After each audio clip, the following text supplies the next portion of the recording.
वर्ण विच्छेद अर्थात वर्णों को अलग अलग करना, ये बहुत आसान लगता है लेकिन आप इसमें कई बार फंस जाते हो। और ये इसलिए होता है क्योंकि आप इसे बहुत आसान समझ लेते हो। हाँ, है तो आसान टॉपिक, लेकिन बात वहाँ पे आकर अटक जाती है कि आप थोड़ा सा सीखने के बाद उड़ने लगते हो और समझते हो कि हमें तो सब कुछ आता है। जैसे आपने आइए को तोड़ दिया आ, ई और ए में, लेकिन अगर आपको बोला जाए कि श्रृंगार को तोड़ो तो आप क्या करोगे? पहले तो ये देखो कि ये श्रृंगार गलत लिखा हुआ है। श्रृंगार इस प्रकार से नहीं लिखा जाता, श्रृंगार की ये वाली चीज़ें नहीं होती है। श्रृंगार कुछ इस प्रकार से लिखा जाता है। तो अगर आपको बोला जाए कि श्रृंगार को तोड़ो तो आप उसका वर्ण विच्छेद नहीं कर पाओगे। या फिर आपको बोला जाए कि ज्ञानी का वर्ण विच्छेद करो, आत्मसमर्पण का वर्ण विच्छेद करो, क्षेत्रीय का करो। तो हेलो फ्रेंड्स, मैं हूं गौरवर। आज की इस वीडियो में हम देखने वाले हैं वर्ण विच्छेद, वो भी कठिन कठिन शब्द जैसे श्रृंगार, ज्ञानी, आत्मसमर्पण, क्षेत्रीय, गंगा, चिन्ह, दरिद्र और भी बहुत कुछ। तो वीडियो को कर दो लाइक, चैनल पे नए आए हो तो सब्सक्राइब, और बिना समय बर्बाद किए हम चलते हैं अपनी वीडियो पर। वर्ण विच्छेद की इस वीडियो में हम आसान से कठिन की तरफ जाएंगे। तो सबसे पहले हम देख लेते हैं गंगा को। तो गंगा के अंदर देखिए कि पहला वर्ण क्या है। तो पहला वर्ण यहाँ पे ग है, और ग को किसी भी चीज़ की मात्रा नहीं लगी हुई है, तो अर्थात इसके अंदर अ स्वर मिला हुआ है। तो ये बन जाएगा ग जमा अ। फिर हमारे पास ग के ऊपर लगा हुआ है अनुस्वार। तो अनुस्वार को हम अनुस्वार लिख लेते हैं, लेकिन हम ये देखते हैं कि अनुस्वार का जो अगला वाला वर्ण है वो कहीं स्पर्श व्यंजन तो नहीं।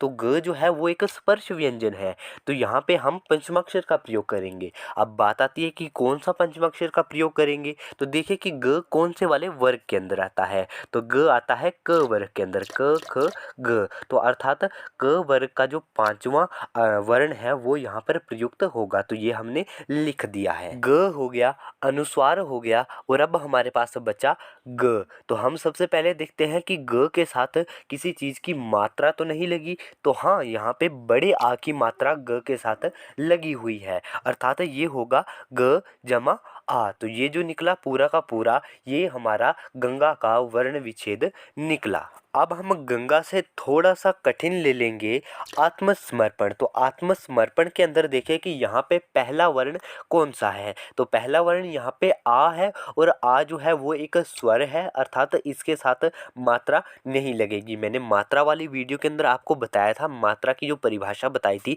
मात्रा किसे कहते हैं। तो वो मैंने बताया था कि व्यंजनों के साथ स्वर जिस रूप में लगा हुआ होता है उसे स्वर की मात्रा कहते हैं। लेकिन यहाँ पे तो स्वर है, अर्थात इसके साथ जो है किसी भी चीज़ की मात्रा नहीं होगी। तो यहाँ पे हम आ एज इट इज़ लिख देते हैं। आगे है आधा त। तो त जो है वो एक व्यंजन है, और जब कभी भी व्यंजन के साथ कोई भी स्वर जो है वो लगा हुआ नहीं होता है, अ स्वर नहीं लगा हुआ होता है, या फिर कोई भी स्वर लगा हुआ नहीं होता है, तो वो जो व्यंजन है वो आधा लिखा जाता है, अर्थात इस त के साथ कोई भी स्वर नहीं लगा हुआ है। तो यहाँ पे हम लिख देते हैं त एज इट इज़, और त के नीचे आप हलंत लगाना ना भूले। और यहाँ पे भी ग के नीचे भी मैंने हलंत लगाया है ऊपर गंगा के अंदर, तो ये आप लगाना ना भूले। हलंत के बिना जब हम लिखते हैं तो अर्थात इसके साथ अ स्वर मिला हुआ होता है, या फिर मात्रा लगी हुई होती है। तो अर्थात जो मात्रा लगी हुई होती है वो स्वर उस व्यंजन के साथ मिला हुआ होता है, तो आप हलंत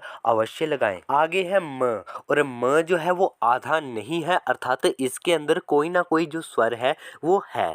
तो इसके अंदर जो है म के अंदर किसी भी चीज़ की मात्रा जो है वो भी नहीं लगी हुई है, अर्थात इसके अंदर जो है वो अ स्वर है। तो यहाँ पे हम लिख देते हैं म जमा अ। और यही चीज़ जो है आगे स के साथ है। स के स जो है वो भी आधा नहीं लिखा हुआ है, अर्थात इसके अंदर जो है वो कोई ना कोई स्वर है, और इसके अंदर किसी भी स्वर की मात्रा नहीं लगी हुई है, अर्थात इसके अंदर जो है वो अ स्वर है। और आगे म, फिर से यही चीज़ आ रही है, म के अंदर म आधा नहीं लिखा हुआ है, और उसके साथ किसी भी चीज़ की जो मात्रा है, स्वर की की मात्रा, किसी भी स्वर की मात्रा नहीं लगी हुई है, अर्थात ये भी बन जाएगा म जमा अ।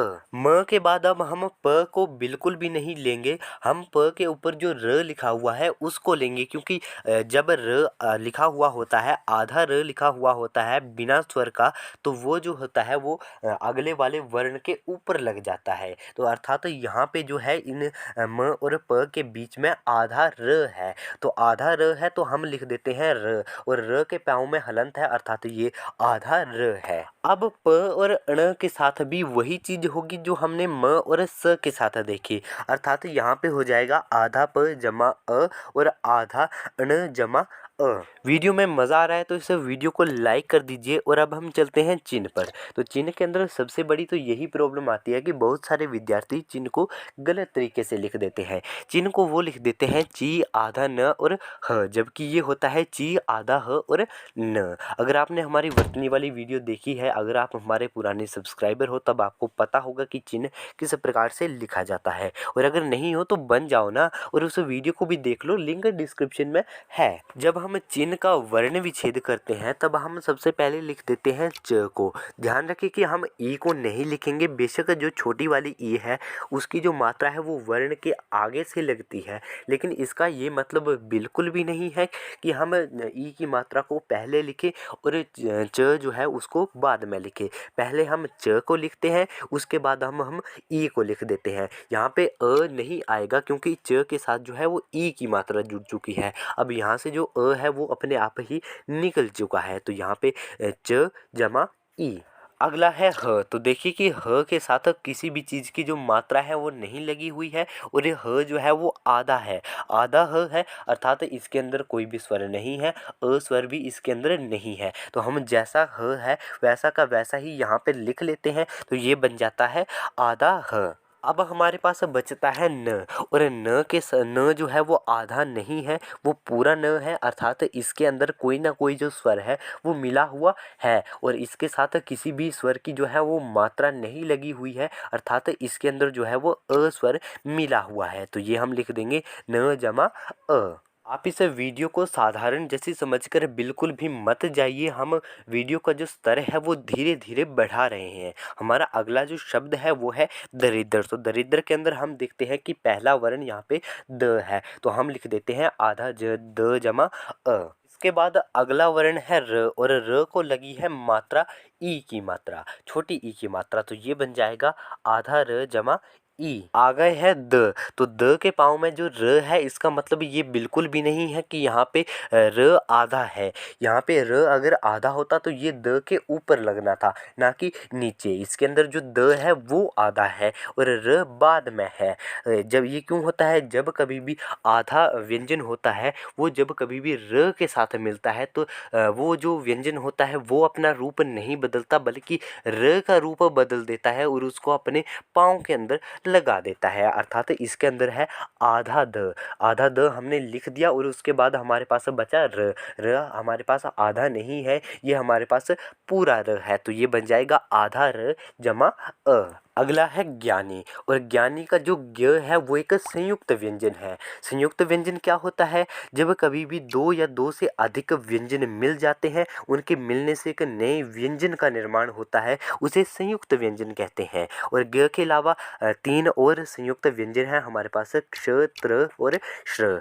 तो ये मिलाकर के चार हमारे पास संयुक्त व्यंजन होते हैं, और ज्ञ बना हुआ होता है आधा ज जमा झ की सहायता से। तो यहाँ पे हम लिख देंगे आधा ज जमा झ जमा आ, क्योंकि ज्ञ को जो है वो आ की मात्रा लगी हुई है। और आगे है हमारे पास न, और न को लगी हुई है बड़ी ई की मात्रा, तो हम लिख देंगे आधा न जमा ई। तो ये हमारे पास जो निकला, ये हमारे पास ज्ञानी का वर्ण विच्छेद निकला है। हमारे पास श्रृंगार, और श्रृंगार का जो श्र है वो एक संयुक्त व्यंजन है, अर्थात ये दो व्यंजनों के मेल से बना हुआ है। वो दो व्यंजन है आधा श जमा र, तो ये हम लिख देते हैं आधा श जमा र। तो श्र हमारे पास आ गया। अब हम देख लेते हैं कि श्र के साथ कोई मात्रा तो नहीं लगी, तो हमें यहाँ पे री की मात्रा लगी हुई दिख जाती है, तो यहाँ पे हम री की मात्रा लगा देते हैं। तो यहाँ पे री हमने लिख दिया और हमारा हो गया गलत, क्योंकि र के साथ री नहीं लगता है, इसलिए जब हम री को लिखते हैं तब हम र को हटा देते हैं। अगला है अनुस्वार, और अनुस्वार को लिखने से पहले मैंने ये बताया था कि अनुस्वार का जो अगला वाला वर्ण है अर्थात ग जो है यहाँ पे, तो ये कोई स्पर्श व्यंजन तो नहीं, तो हमने देखा कि हाँ ये एक स्पर्श व्यंजन है और ये वर्ग के अंदर आ रहा है, क वर्ग के अंदर। तो ये जो क वर्ग का जो पांचवा वर्ण होगा, पांचवा अंतिम वर्ण जो होगा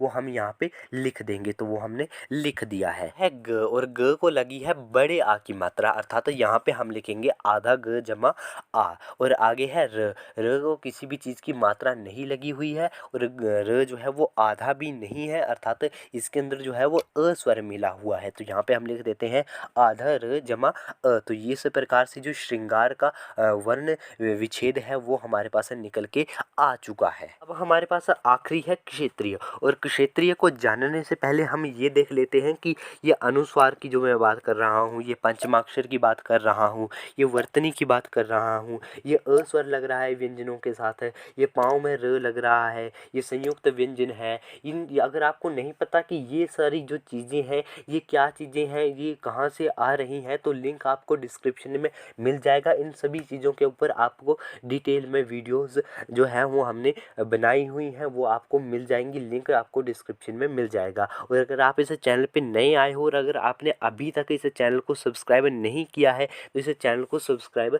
ज़रूर कर लीजिए। क्षेत्रीय के अंदर हम सबसे पहले ये देख लेते हैं कि क्ष जो है वो किस चीज़ से बना है, क्योंकि क्ष जो है वो एक संयुक्त व्यंजन है। तो क्ष बना हुआ होता है आधा क जमा श की सहायता से, जो यहाँ पे हम लिख देते हैं आधा क जमा आधा श जमा अ। तो यहाँ पे हम अ नहीं लिखेंगे, क्यों नहीं लिखेंगे, क्योंकि क्ष के ऊपर जो है वो ए की मात्रा है, तो यहाँ पे हम अ नहीं लिखेंगे, यहाँ पे हम लिखेंगे ए। अगला वर्ण है त्र, तो त्र बना हुआ होता है आधा त जमा र की सहायता से, क्योंकि त्र जो है वो भी एक संयुक्त व्यंजन है, तो यहाँ पे हम लिख देते हैं आधा त जमा आधा र। तो यहाँ पे हम अ नहीं लिखेंगे, यहाँ पे हम लिखेंगे बड़ी वाली ई, क्योंकि त्र को जो है वो बड़ी वाली ई की मात्रा लगी हुई है। और आगे हमारे पास है य, तो य हम लिख देंगे आधा य जमा अ, क्योंकि य के साथ कोई भी मात्रा नहीं लगी हुई है। आज की इस वीडियो में बस इतना ही, क्योंकि वीडियो के माध्यम से हम आपको कॉन्सेप्ट समझाते हैं,